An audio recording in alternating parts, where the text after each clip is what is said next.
It's Draft Night 2014. The TV livestream takes a commercial break, and while a taco ad is playing, you can see this new sticker pop up on the TV screen. Nikola Jokic's name gets all the way out through the burrito straight to the NBA, and the rest is history. But what if, instead of the Denver Nuggets, the Cleveland Cavaliers had selected Nikola Jokic in this draft? What if LeBron James and Nikola Jokic actually played on the same team?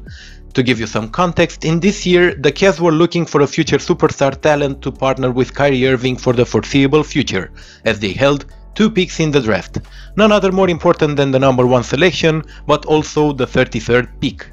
Bear in mind that LeBron had not taken a decision yet on whether he'll be coming back to the land, so Cleveland and Kyrie Irving were heavily relying on this number 1 pick. So, what if the Cavs had seen something in Jokic and selected him with one of their picks? But before we start, don't forget to hit that like button and subscribe to the NBA Time Travel community. The Cavs were a mess ever since LeBron left Cleveland in 2010 for the sunny Miami.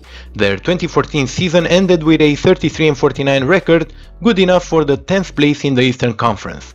The team already struck gold twice ever since James left, winning the first overall pick in the 2011 and 2013 draft, giving them a third chance now to change their fortunes with another first overall pick in 2014. The first 2 times they selected Kyrie Irving and Anthony Bennett. To put it in simple terms, they hit a Vince Carter-like dunk with the first selection and they blew a wide-open layup with their second one. The last 4 years were dreadful for the franchise if we just look at their record, as they posted 97 wins and 215 losses, giving them a 31% winning percentage over this period of time. So, how was their 2014 draft going to unfold? First, let's think about how many draft busts have we seen in the NBA's history, while late draft picks have evolved into superstars or franchise players. Simply put, you cannot always appreciate a player's greatness and how he's going to transition to the NBA life. We've seen numerous top picks fail miserably in the league, either due to poor play or early career-ending injuries. Greg Oden, Hashim Thabit, Adam Morrison, or even the 2013 Cleveland's own number 1 pick, Anthony Bennett. In other cases, teams found their superstar player late in the draft. Prime example, our very own hero of the story, Nikola Jokic, who went 41st overall to the Denver Nuggets. As I mentioned earlier, in the 2014 draft, Cleveland had 2 chances to select Jokic ahead of the Nuggets, as they held the first and the 33rd pick. For this hypothetical, let's consider that the Cavs still selected Andrew Wiggins with their first selection and went with Jokic for their 33rd one instead of Joe Harris for an absolute win in the draft. I'm not even implying that Cleveland should have used their first pick to choose Jokic, as they could have done it with their 33rd one, and if we look back at this move after Jokic won 2 MVPs and a championship, it just seems insane. So, how is this move changing Cleveland's fortunes? Well, not much during the first 3 seasons, but the NBA would have looked a lot more different afterwards. Let's plow ahead. You might know that in real life, even if drafted by the Denver Nuggets in 2014, Jokic still had 1 year left on his contract with the Megalex in the Serbian League, and he only joined the NBA team in the following season. The same would happen in this hypothetical scenario. The rest of Cleveland's history will remain the same as well, as they go ahead and trade their number 1 pick, Andrew Wiggins, for Kevin Love, and James comes back and promises to win the land a championship. They still go on a finals run in 2015 and match up against the Warriors, and they still lose as Love and Irving are hit by the injury bug during the playoffs. And welcome 2015-2016 season. Finally, Nikola Jokic starts to see some NBA action, only that in our video it happens with the Cleveland Cavaliers. Now, in real life, Cleveland's center position was kind of up for grabs, as the team started the year with Timofey Mozgov in the middle. Come playoff time, his role diminished considerably and his starting spot is stolen by Tristan Thompson. In our timeline, I see Jokic taking over the starting spot and leaving Tristan Thompson to come off the bench at 2 positions, power forward and center.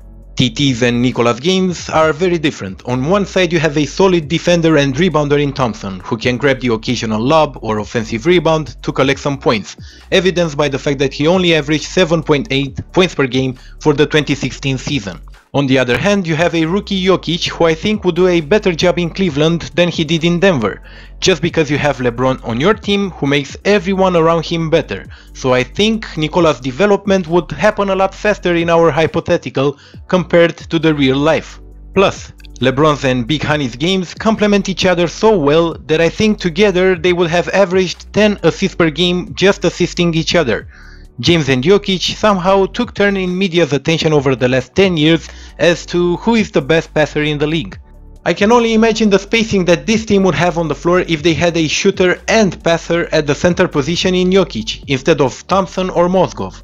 The starting five of Irving, J.R. Smith, LeBron, Kevin Love and Jokic is just too much to handle for any defense, and just like it happened in real life, the Cavs go on and beat the Warriors in 7 games, and Cleveland wins the 2016 championship.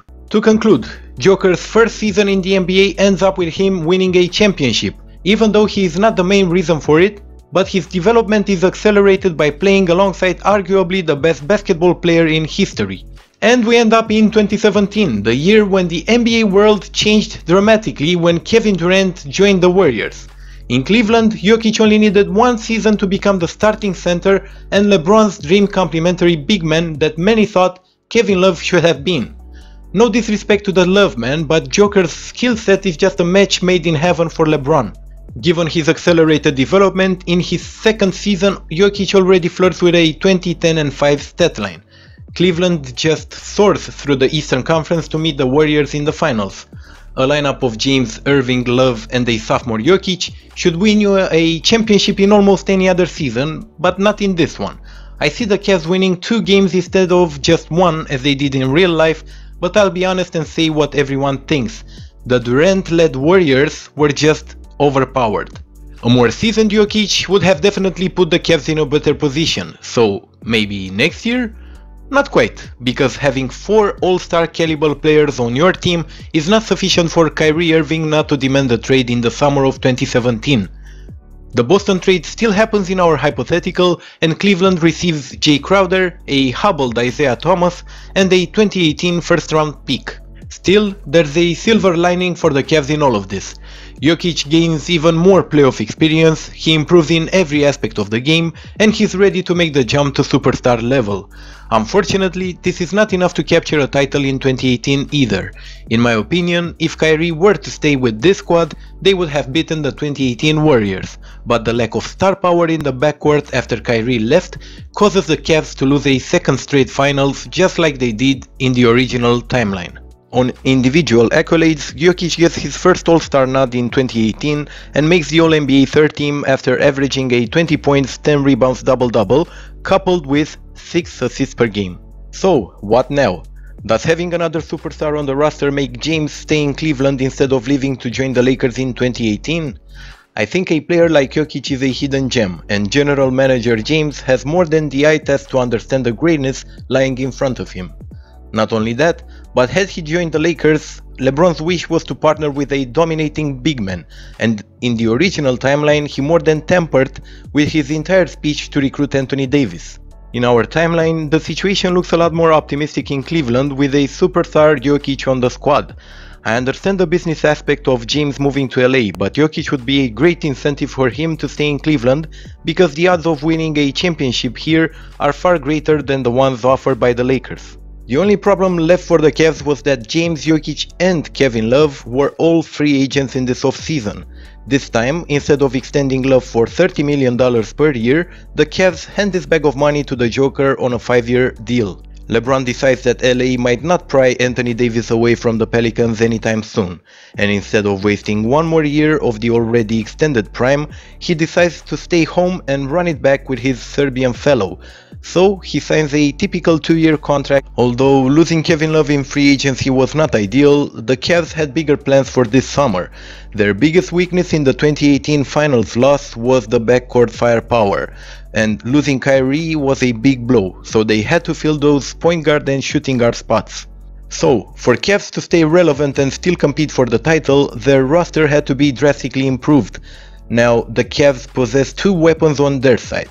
The luxury to go over the cap space, as they intend to spend money to make the most out of their superstar duo, plus the 2018 8th pick in the draft, which they received in the Kyrie trade. The free agency pool in 2018 was deep, as guys like Paul George, Clint Capella or Chris Paul were all free of contracts, but the Cavs really needed a pure point guard to run their show and take some pressure off LeBron. Who better than this guy that also comes at a discounted price? Rajon Rondo. Rondo was just 2 seasons removed from being the league leader in assists, and even in the original timeline, he joined LeBron on the Lakers and they won together a championship in 2020, so we know that this partnership works. Also, we know that Rondo is just playing on an entirely different level in the playoffs. That's why the nickname Playoff Rondo. In the original timeline, Cleveland selected Colin Sexton in the 2018 draft, a point guard with shooting guard tendencies. Not sure how many of you remember this, but this guy was almost begging LeBron James not to leave in free agency, and he was promising that the Cavs would contend for the title if they played together. Colin Sexton would be a great addition in our hypothetical as well, but we already chose Rondo as our point guard. Instead, the Cavs look to improve at the shooting guard position, and they go on and select Shai Gilgeous-Alexander with their 8th pick in the draft. Before you go crazy on me, yes, SGA was the 11th overall pick in that draft, so the Cavs had the chance to get him. This move completes the new look starting 5 of Cleveland, and you have these guys to roll with: Rondo, SGA, LeBron, Thompson, and Jokic. Their bench looks pretty sharp too, as guys like J.D. Osman, Larry Nance Jr. or the real-life Six-Man of the Year Jordan Clarkson are also part of the squad. And here comes the 2018-2019 season. The new look Cavs finish atop of the conference and they proceed to reach their 5th straight Eastern Conference Finals, squaring off against Kawhi Leonard and the Toronto Raptors, the real-life champions. We all know what James had done to the city of Toronto during his original stay with the Cavs. Furthermore, LeBron and Kawhi have a long history of matching up against each other in the playoffs, so I see this battle between the two of them as one of the most intense and watched matchups in NBA history. Unfortunately for them, not even Kawhi can break Toronto's losing streak against LeBron, and in this timeline they don't get to win a championship. The Cavs advance to their 5th straight finals where they once again meet the Golden State Warriors. We know that in real life the Warriors actually lost that finals as they were hobbled by significant injuries, notably the ones suffered by Durant and Klay Thompson. Same is happening in our timeline as well, and the Cavs managed to finally win another title against the Warriors. Even with a healthy Durant and Thompson in these finals, I think that Jokic's development should have placed the Cavs as the betting favorites to win this one. To conclude the season, Jokic wins his 2nd title in 4 years in the league, and he gets to party with his horses in Serbia. James is happy that he signed a new contract to stay in Cleveland as he gets his 4th championship, and he delivers a 2nd one to his hometown team. After these finals, the 2019 off-season comes with loads of other surprises, as Durant and Irving decide to join forces in Brooklyn, Jimmy Butler is traded to the Miami Heat, and Kawhi and Paul George both sign with the Clippers. As for the Cavs, in order to complement LeBron's game, they decide to perform some similar moves as to the ones the Lakers did in real life, and they signed Dwight Howard to solidify the backup center position and add another shooter by turning their heads to Danny Green, their long-lost draft pick from 2009. This gives the team an incredible combo of veteran leadership and a veteran superstar in LeBron James, mixed with 2 rising superstars in SGA, who's only 21 years old in 2020, and Nikola Jokic, who just turns 25 during the season. Still, the team starts the 2020 season quite slowly, as LeBron looks gassed after 9 total final runs between Miami and Cleveland, a streak dating back to 2011. LeBron is still the primary option on this squad, so they go as far as he goes. On the bright side, the Canadian kid they drafted in 2018 shows glimpses of superstar potential, and Shai Gilgeous-Alexander starts picking up some of the offensive duties from James, as he starts averaging 20 points per game. Jokic continues to evolve into a nightly triple-double threat. And then this happens, and the COVID pandemic starts. I'm not saying that Rudy Gobert caused the pandemic, but that still feels like a foolish joke. The world stops, and the pause in the NBA season gives everyone, and especially LeBron James, time to rest and recover after so many long seasons. So, when the season resumed and the bubble time came, the Cavs looked energized and ready to go win it all for the 2nd straight year. But first, let's revisit what happened in the original timeline. LeBron and the Lakers faced Nikola Jokic's Nuggets in the bubble in the Western Conference Finals, with James advancing and winning the championship against the Miami Heat. Then, what changes in our timeline? Well, in our story, James and Jokic are on the same team, and they face the Heat in the Eastern Conference Finals, and I really think this would be a sweep by the Cavs. So, Who's going to represent the West in the finals? Well, the biggest threats for the original Lakers and Nuggets were the Clippers and the Rockets, who I see as the Western Conference finalists in our hypothetical. In all fairness, the Kawhi Leonard-Paul George duo was quite unimpressive in that year's playoffs, so I think the Clippers would lose against Russell Westbrook and James Harden's Houston Rockets. Still, as I've mentioned earlier, these are two teams that have lost in real life against LeBron's Lakers and Joker's Nuggets, so having these two on the same team should equal to a win for the Cleveland Cavaliers, no matter the opponent. The Cavs managed to repeat while winning their third title in 4 years, and maybe because the same team won it the year before, there wouldn't be no asterisks next to the bubble championship, even though that anyway seems like a silly narrative to me. James delivers the third championship to Cleveland, and while Jokic was once again partying in Serbia, he hears the bad news. LeBron decides to leave Cleveland and join the Lakers. After doing so much for the city, James decides to finally pursue his California dreams, as his 2-year contract is ending and gives him room to operate on the free agency market. Also, this is the same off-season in which Anthony Davis becomes a free agent as well, so the two can finally come together in LA. Nikola Jokic has 3 years remaining on his contract with the Cavs and a great partner in Shai Gilgeous-Alexander, but the Kings' departure is devastating for the Cavs in the wake of 3 juggernauts rising in the East: Milwaukee, Miami and Boston. Cleveland never gets to make it past the second round of the playoffs anymore without James on the squad. Jokic continues to put up great numbers and even manages to win the MVP in the 2021 season for carrying the Cavs, but there's simply too much firepower in the East at the moment. In conclusion, we have explored what could have been if Nikola Jokic would have been selected by the Cavaliers in the 2014 draft. In my opinion, you never know what kind of player a team might get on a draft night, and time showed us that even very late lottery picks can become superstars in the league.